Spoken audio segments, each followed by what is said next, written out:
Hola, jóvenes, buen día.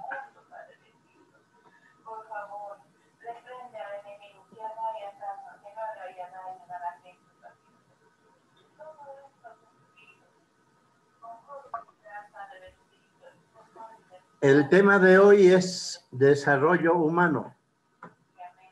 El tema de hoy es desarrollo humano. Y la segunda parte vamos a tener en PowerPoint. Tomen nota de la segunda parte, no está en el documento.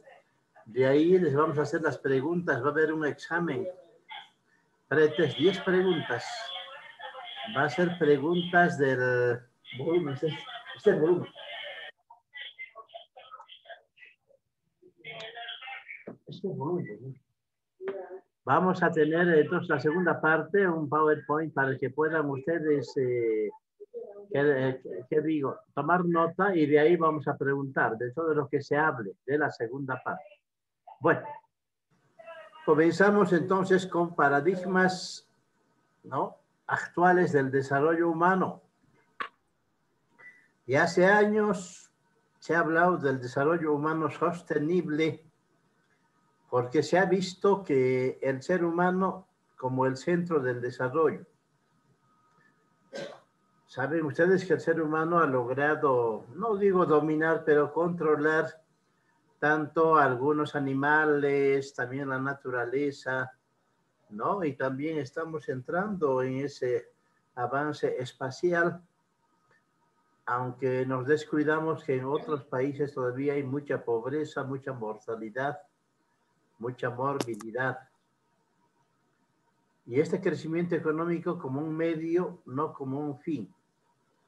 Es decir, ya se ha establecido salarios mínimos en cada país y otros países tienen salarios altos, otros salarios bajos, ¿no?, dependiendo de la política que van siguiendo y de sus autoridades, lógicamente.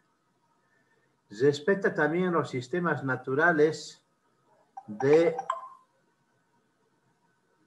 los que dependen todos los seres vivos, ¿no? Hay esa situación.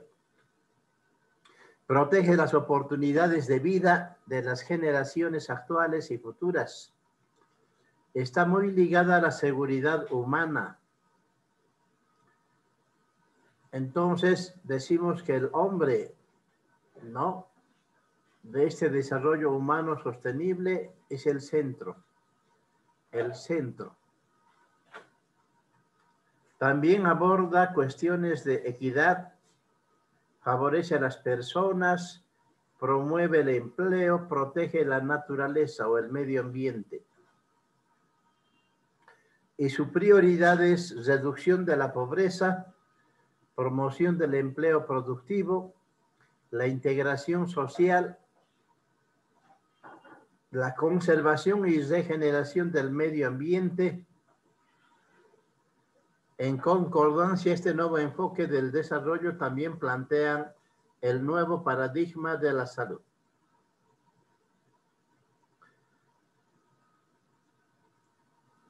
Y podemos decir también que la salud es el resultado de las complejas interacciones entre los procesos biológicos, ecológicos, culturales y económicos sociales. Por lo tanto, es un producto social y de naturaleza intersectorial. Cada vez aparecen nuevas especies, como desaparecen otras especies. Igualmente, ¿no?, en cuanto a patologías también, miren que este coronavirus o el COVID-19 no existía. Hace poco que apareció allá en la China y se difundió, ¿no? El contagio fue tremendo, violento, porque era vía directa o respiratoria. Y nos ha costado mucho, todavía seguimos en algunas, vamos a decir, en algunas dudas de cuál es el tratamiento verdadero eficaz.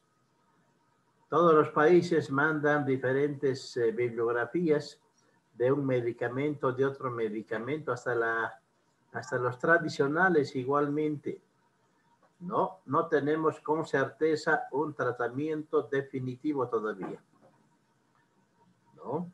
Es cierto que hay varios medicamentos que se están probando, pero mucha gente está falleciendo también.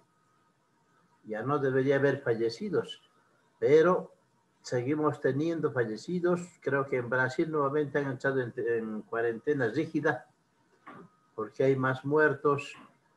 Acá hemos abierto la cuarentena rígida y ya tenemos acceso, ¿no? Entre las 5 de la mañana y las 12 de la noche. Se puede circular, se puede hacer alguna actividad. Entonces son situaciones que de alguna manera estamos aprendiendo, eso del lavado de manos, el distanciamiento, algunas costumbres que teníamos ya estamos dejando también por esta situación, pero también está aumentando la bioseguridad. Eso del lavado de manos, de andar con nuestro alcohol 70% para las manos, después de tocar algunos objetos, algunas cosas. Entonces es una situación también muy importante. Y la salud es un componente del desarrollo y al mismo tiempo un resultado de ese proceso. Es decir, interviene bastante nuestros estilos de vida, ¿no? Los estilos de vida que cada familia, que cada generación utiliza. Y ahí tenemos salud e enfermedad. El concepto de un problema de salud es diferente del concepto de enfermedad. Claro, son contrarios. Enfermedad es un proceso biológico o psicológico que tiene como consecuencia un mal estado de salud, que impide que el individuo goce de un estado de bienestar. De alguna manera, cuando estamos en buen estado de bienestar, estamos sonriendo, silbando, todo tranquilo, respirando normalmente. En cambio, la enfermedad es la causa de un problema de salud y se manifiesta como la ruptura de ese equilibrio del individuo. Es decir, un dolor, la tos como reflejo defensivo, ¿no? O algún otro adormecimiento o queja que pudiéramos tener. Algunos autores definen un problema de salud como un estado de salud usual de insatisfacción de una comunidad y las dificultades para mejorar dicha insatisfacción o en adicción como la consecuencia de un proceso que perturba el estado básico de salud y causa un sufrimiento individual o colectivo. No siempre es una patología física, ¿no? Por ejemplo, tener una deuda y ya está venciéndose el plazo. Eso va a crear una especie de estrés, de depresión, ¿no? Porque el hombre se va a sentir incapaz de poder conseguir el monto establecido para estar tranquilo con sus deudas. De ahí que muchas inversiones tienen ese riesgo, ¿no? Que puede salir bien o puede salir mal, pero hay que estar preparado. Atacar la enfermedad no es necesariamente resolver un problema de salud. Así, el concepto de problema de salud toma en cuenta tanto los sufrimientos individuales como las consecuencias sociales para la comunidad, que crean sufrimientos, sean actuales o potenciales. Y justamente esta pandemia ha sido motivo de cierre de bastantes fábricas, especialmente en la cuarentena rígida, y muchas empresas no tenían otro medio que cerrar su fábrica o declararse en quiebra, porque si no producen, no tienen venta de su producto, ¿con qué van a pagar al personal? Es una limitación. Y seguimos todavía teniendo esa situación, ¿no? Muchas empresas han disminuido su personal. Muchas empresas, como los bancos, también han optado por reducir los salarios al personal a fin de que algunos puedan renunciar, ¿no? Porque no les gusta el salario. Y así, una serie de situaciones psicológicas que han influido. Mucha gente que tiene deuda con el banco, otras deudas con compromiso legal, no están pudiendo cumplir porque no está la producción en su cabalidad o en su normalidad, ¿no? Hay muchos mercados que han cerrado, no han dejado vender y la gente vivía de eso. Mucha gente en nuestra zona, en nuestra comunidad, acá en la ciudad de Cochabamba, vive del comercio informal, es decir, gente de la zona sur mayormente, dejan cocinado, dejan con llave, con candado a sus niños y salen a vender, ¿no? En canastitos dulces, chicles, cigarros y otras cosas, salen a vender. Pero como la cuarentena no pueden salir, entonces ellos viven al día. ¿De dónde van a tener el presupuesto para el día? Y los hijos esperan, ¿no? Esperan un pan, carne, frutas, algunas especies alimenticias y no es posible llevarlas. Entonces ahí el problema crea un trastorno psicológico, especialmente social, y el problema es socioeconómico. Esa es la situación. Vamos a ver acá, ¿no? Un resumen entre enfermedad y problemas de salud. En la parte biológica, psicológica, el problema de salud es físico, social, cultural, socioeconómico, que va a causar, ¿no? Problema psicológico, especialmente lo económico, que había dicho anteriormente.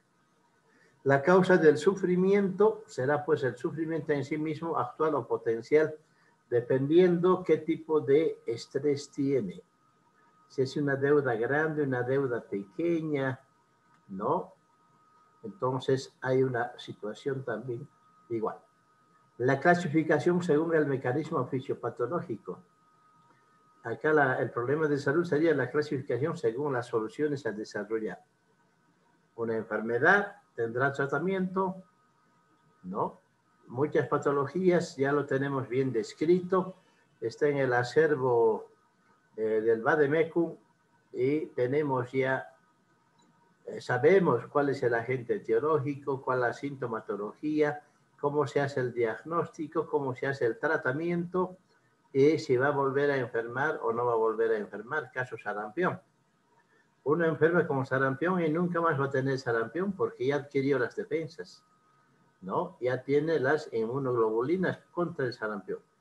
Entonces ya ha sido protegido. Igual, si ha sido vacunado, igualmente ya no tendrá que enfermar con sarampión. Pero otras patologías sí vuelven a repetirse, ¿no? Tienen esa situación de haberse curado, pero pueden volver a enfermar si es que nuevamente cometen los errores de no cuidarse o de infectarse con el mismo agente etiológico. Hablamos ahora de la historia natural de la enfermedad. La concepción organicista del mundo tenía que expresarse en la medicina con la interpretación de que la enfermedad era un proceso natural en el que lo natural tiene dos significados. Proceso que se distribuye y afecta a la población como algo natural. Y dos, proceso que cumple etapas que siguen una secuencia natural. Hay algunos autores como Lebel Clark que ven estas situaciones, ¿no? Es un modelo, el segundo especialmente, modelo de Lebel y Clark, que consiste en señalar que la enfermedad se puede distinguir varias etapas. Y a partir de estas establecer conductas relacionadas con ellas. Estas etapas son el inicio, casi siempre asociado con una noxa externa, ¿no? Una alteración entre el equilibrio de la tríada ecológica, vamos a decir, entre agente etiológico, medio ambiente y la persona o el susceptible, un periodo de expresión detectable y otro de resolución, que puede ser la recuperación, la secuela o la muerte, ¿no? Entonces son situaciones que tenemos ahí en esa situación. Entonces este modelo se basa, no tanto en una explicación de la enfermedad, sino también en la descripción de su comportamiento. Sobre todo se mantiene de forma inicial como proceso que se desencadena ante una agresión externa de mayor o de menor duración, lo cual ha permitido establecer diferentes escalas de tensión de forma individual, especialmente en el sector comunitario, grados de promoción, prevención clínico o de recuperación y de rehabilitación. Tenemos un ejemplo grande como es el cólera. Allá por los años 1991 el cólera apareció por primera vez en las Américas. Cólera ya había en el mundo, ya había en la India, ya había en el África, pero aquí en las Américas no teníamos cólera, no había el agente etiológico, pero llegó vía marítima al Perú, ¿no? Y los epidemiólogos, los médicos, no sabían qué era, qué patología. Pero la gente empezaba a vomitar, empezaba a tener una diarrea profusa y por deshidratación moría la persona.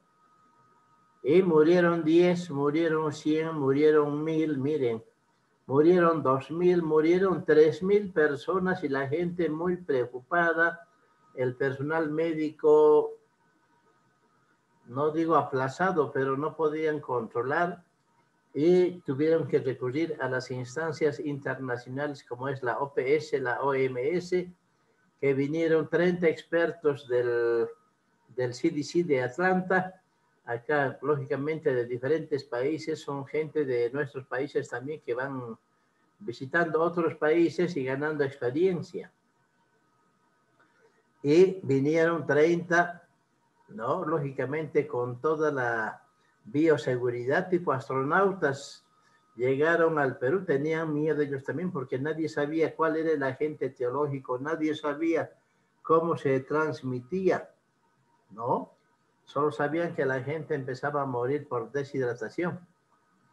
Y era una novedad en realidad.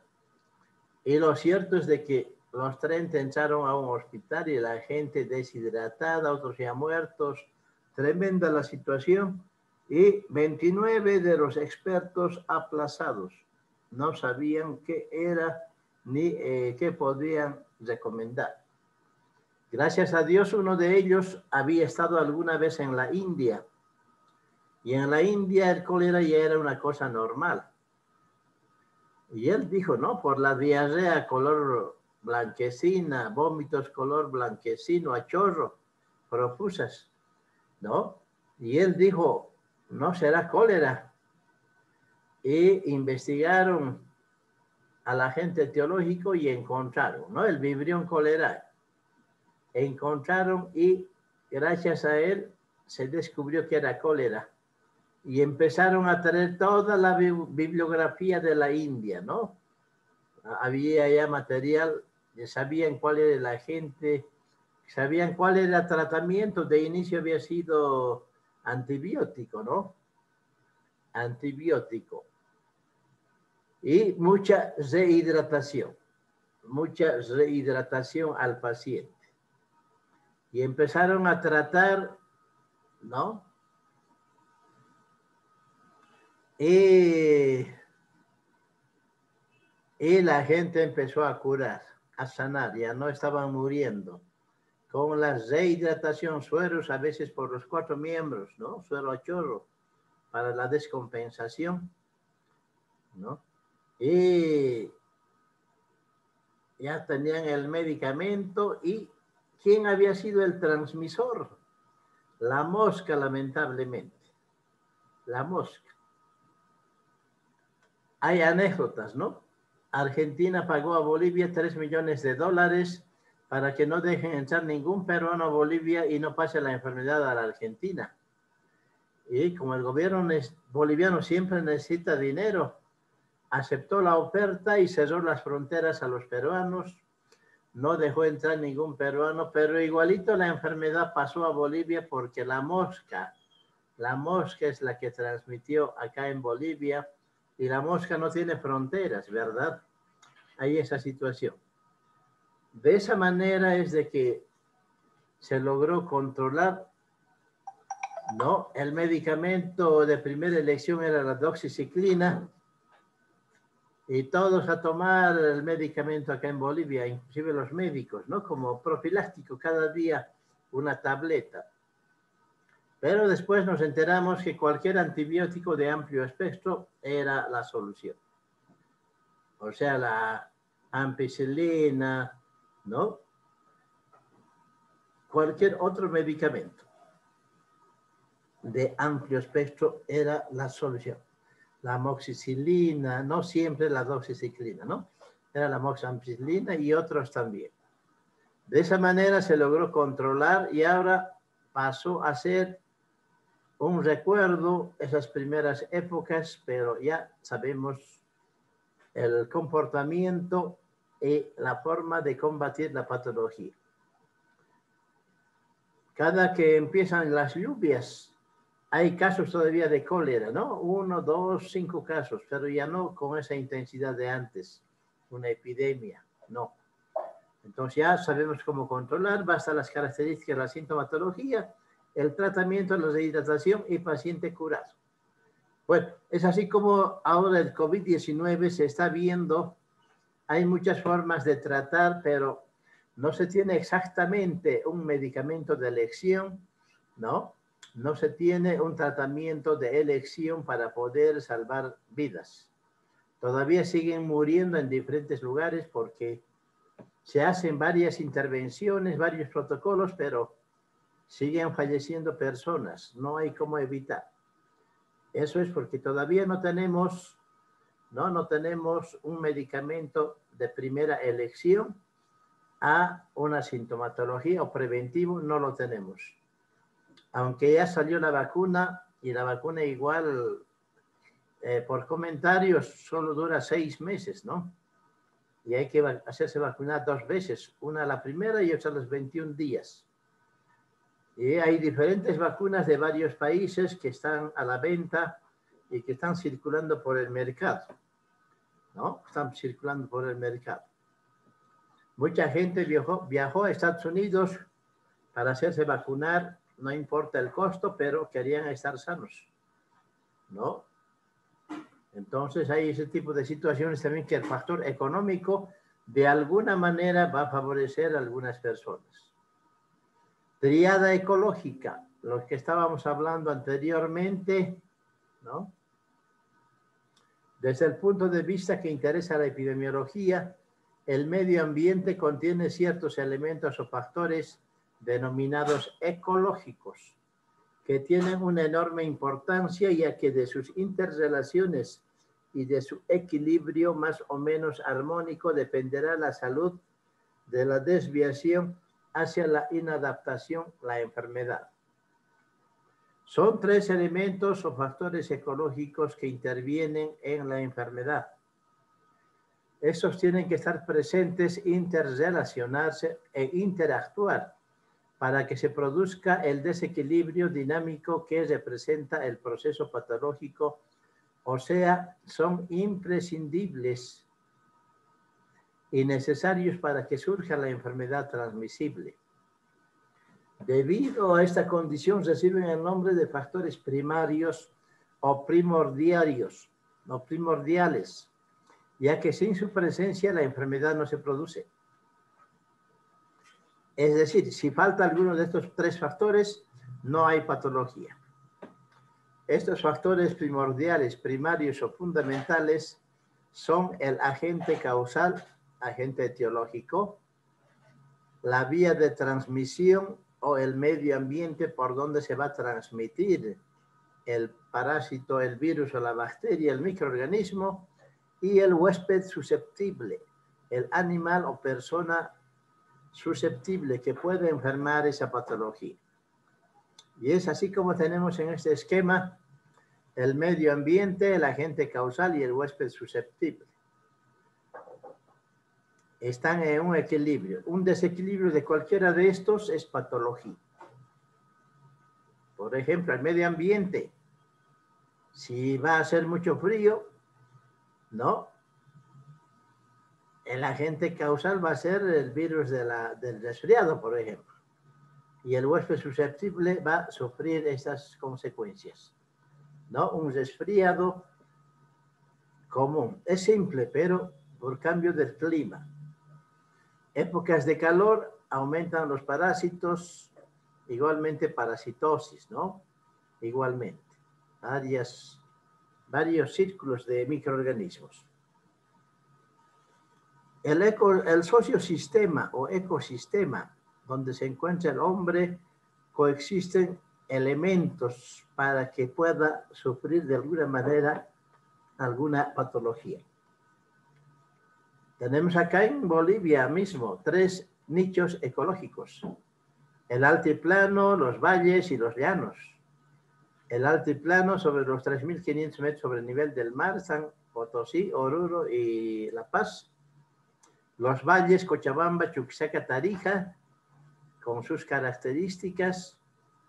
Y los llanos, Pando, Beni, Santa Cruz, ¿no? Como pueden ver, cada uno con sus características de patologías frecuentes. Por ejemplo, en el altiplano no hay enfermedades transmitidas por vectores. Allá no sobrevive el mosquito de la malaria, de la fiebre amarilla, del dengue. No hay la filariasis, no hay mosquitos por el clima. Más están sentados algunos aquí en los valles y la mayoría en los llanos, ¿no? En medios cálidos mayormente. Y ahí sí es frecuente y la gente ha logrado coexistir con el dengue, por ejemplo, ¿no? Tengo dengue, dicen, ¿no? Van al hospital y reciben su tratamiento y pasó. Entonces, vemos que en la vida real se ha visto que son innumerables los factores y variables que deben ponerse en juego para el éxito de la transmisión y que a veces la condición impropia o desfavorable de una sola de ellas será suficiente para su fracaso y la transmisión o no transmisión. Con el COVID aprendimos que se transmite vía directa, vía aérea, y de ahí que nos protegemos con el barbijo o con una máscara facial, lentes también, ¿no? Como es vía directa y respiratoria, entonces tenemos que proteger la vía de ingreso, la puerta de entrada, la vía oral, por la boca, mucosa de la boca, puede ser por la nariz también o por la mucosa de los ojos. Después la piel es una barrera protectora por donde no va a poder entrar a menos que tengamos una herida, posiblemente este virus del coronavirus, ¿no? Entonces son situaciones que se sabe ya y sabemos cómo protegernos. Y de ahí que recomiendan mejor no salir a la calle. El virus sabemos que es un poco pesado y que no, cuando estamos hablando, no pasa más de 2 metros. 1 metro, metro y medio y empieza a caer y se encuentra en el piso. Y en el piso, con la caminata, a veces se impregna en el calzado y el virus puede ir en el calzado a la casa y allá probablemente con algún vientecito nuevamente se pueda levantar y podamos aspirar ese virus. Entonces, siempre mantener, ¿no?, en la casa también con ese líquido como es el amonio cuaternario. Los pediluvios, o sea, las bandejas que tienen para húmedas para que pisemos por ahí antes de entrar a alguna institución, se llama pediluvio. Y tiene amonio cuaternario, que es lo ideal para eliminar al virus, amonio cuaternario. Y el alcohol al 70% en las manos. ¿No? Ese amonio, el alcohol, ¿no?, degradan la capa externa del virus y lo van a poner a expensas del medio ambiente donde va a morir el virus.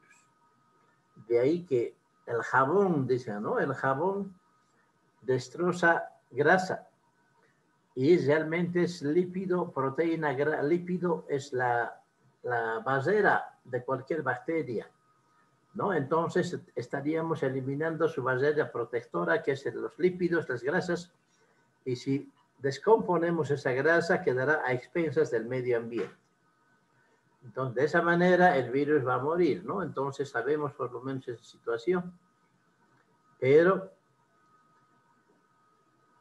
seguimos teniendo reuniones ahí en los mercados, vemos que donde hay gente que no usa barbijo, lamentablemente. Es la idiosincrasia de nuestra gente. No usan barbijo.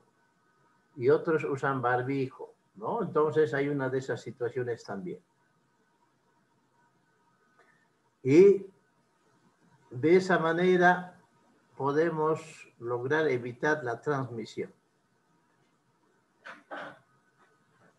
A todos estos factores que actúan sobre los elementos primordiales, con su presencia o ausencia, aparecen la enfermedad o no, los llamaremos factores ecológicos secundarios.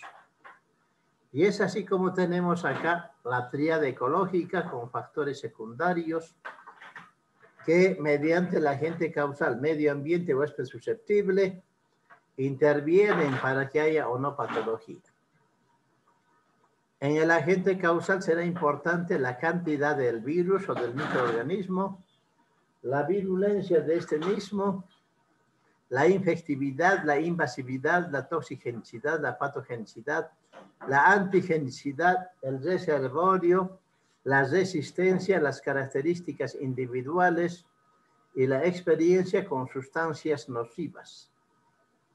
En el medio ambiente será importante ver factores secundarios como los factores económicos sociales, el clima, la humedad relativa, la temperatura, la latitud, el hospedero y el intermediario. El intermediario hablando de vectores, ¿no? En este caso los mosquitos, el perro mismo en la savia. El huésped susceptible dependerá de la edad, sexo, raza, estado nutricional, herencia, balance hormonal, embarazo, ocupación, profesión, filosofía, religión. La edad, por ejemplo, de inicio el coronavirus o el COVID-19 afectaba a niños y a tercera edad. Ahora creo que ha cambiado, ¿no? Ha cambiado el virus y hay otras cepas de este coronavirus que están afectando ya a jóvenes, especialmente de 20 a 35 años, ¿no? Entonces está cambiando el tipo de patogenicidad del virus también. Y también tendrán que cambiar las vacunas, ¿no? Para ese tipo de virus. En el paludismo o malaria, como ejemplo tenemos acá, ¿no? Para adquirir necesitamos un mosquito intermediario y también un agente etiológico, que es el Plasmodium. Es un parásito hemático del género Plasmodium. Y tenemos 4 tipos de Plasmodium. Acá en Bolivia, en los valles, está el Plasmodium vivax. Y en los llanos, la más complicada y mortal, el Plasmodium falciparum. Y en otros países hay el Plasmodium ovale y el Plasmodium malariae, ¿no? Acá solo se ven los dos. El vivax acá en los valles, en las mesetas, y en los llanos más bajo el Plasmodium falciparum. Y el mosquito que transmite este agente etiológico de una persona enferma a una persona sana es el género Anopheles. Igual, ¿no? Para el vivax acá en los valles, el Anopheles pseudopuntipenis. Y en los llanos, el Anopheles darlingi. Anopheles pseudopuntipenis y el Anopheles darlingi en los llanos, que mayormente va a transmitir el Plasmodium falciparum, que es más grave, vamos a decir, es el maligno, y el vivax sería el benigno, pero siempre y cuando reciba tratamiento oportuno, que es capaz de transmitir la enfermedad que pica al enfermo y tercero a un hombre sano, susceptible de que sea picado por el mosquito infectado. Los mosquitos no viven más de un mes, ¿no? Nacen vírgenes de cualquier patología, no se transmite verticalmente, pero se alimentan de sangre, especialmente la hembra, el macho no. El macho se alimenta de savia de las plantas, del néctar de las flores. La hembra sí necesita para madurar sus huevos sangre. Puede ser sangre de animal o sangre de humano, ¿no? Entonces, y luego pondrá sus huevos y Ahí empieza la fase acuática, las larvas, luego la pupa y el adulto alado. Este adulto alado necesita sangre para sobrevivir, especialmente la hembra para madurar sus huevos, y va a buscar alimento sanguíneo, ¿no? Ya sea en animal o en personas. Y ahí está el detalle. Si la persona tiene malaria, en este caso, si tiene malaria y el mosquito le pica, le chupa sangre, va a chupar también plasmodio de cualquier especie, un plasmodio. Ese plasmodio del estómago se va a generar y se va a transmitir hacia la glándula salival del mosquito. Y se va a multiplicar en la glándula salival del mosquito. Y cuando pique a otra persona, el mosquito al principio escupe anticoagulante, ¿no? Y escupe también anestésico para que no lo sienta la picadura, aunque son segundos lo que va a chupar sangre. Y ahí escupe la saliva con el plasmodio, ¿no? Entonces ahí va a pasar el plasmodio a la persona susceptible, sana, y va a chupar sangre y se va el mosquito. Después que se ve el mosquito recién lo sentimos, o a veces lo vemos ahí picando y se escapa, ¿no? Pasó el efecto de la anestesia. Y estamos ya con el plasmodium de cualquier especie infectados, enfermos. De esa manera es la transmisión de cualquier patología transmitida por vectores, especialmente mosquitos. El dengue por el Aedes aegypti y Aedes albopictus que hay en el Brasil, que todavía no llegó acá a Bolivia. Aedes albopictus, que es su pariente, primo hermano, que transmite también lo mismo. Fiebre amarilla, dengue, zika y chikungunya, ¿no? El Aedes aegypti y el Aedes albopictus. La malaria, ya habíamos dicho, el Anopheles pseudopuntipenes, el Anopheles darlingi, y hay otros Anopheles también, casi 18 son en total, que algunos también transmiten esta patología. Luego tenemos de la filariasis, el Culex ginquefasciatus, el mosquito que lo tenemos normalmente en casa, el mosquito que nos causa molestia. Ese mosquito transmite filariasis o elefantiasis. ¿Se imaginan la gente que tiene cabeza grande, mano grande, pie grande? Eso es la elefantiasis transmitida por el mosquito, ¿no? Lógicamente tiene que chupar la sangre de una persona que tiene filaria y transmitir a otro susceptible. Tenemos algunos acá en Cochabamba, ¿no? Pero es más frecuente en Chuquisaca, Tarija, esta patología. O sea, el vector lo tenemos presente, lo que no tenemos presente es la filaria circulando. Pero algunas veces viene algún tarijeño o algún chuquisaqueño con esta patología y el mosquito está presente y va a transmitir, ¿no? De un enfermo a un sano. Y luego tenemos también el flebótomo que va a transmitir la leishmaniasis cutánea, la leishmaniasis mucocutánea y la leishmaniasis visceral, ¿no? El flebótomo. Un mosquito que vive monte adentro, pero hay gente que entra a chaquear o por otras situaciones entra monte adentro y es picado, infectado. Y esa leishmaniasis allá mantiene, digamos, su existencia a través de los animales salvajes también, ¿no? Ellos también enferman y mueren. Pero si alguien entra al monte, sale y va a ser contagiado con la leishmaniasis. Menos mal que este flebótomo no vive en el área urbana ni en el área rural, solo monte adentro, ¿no? En zonas vírgenes. Entonces difícilmente va a ser transmitido porque no hay presente. Pero sí la enferma va a tener toda la sintomatología y las lesiones de la leishmaniasis, como pérdida de tejido, ¿no? En los pies, en la nariz, en el paladar, a veces hasta llega hasta la muerte. Entonces, sin estos tres elementos no podrá producirse la transmisión exitosa de la enfermedad. Estamos hablando de la tríada ecológica, ¿no? Que es el agente etiológico, que es el medio ambiente, y tenemos luego el susceptible, ¿no? el huésped. Bien, continuando, ya nos va a cortar, tenemos, menos de un minuto indica.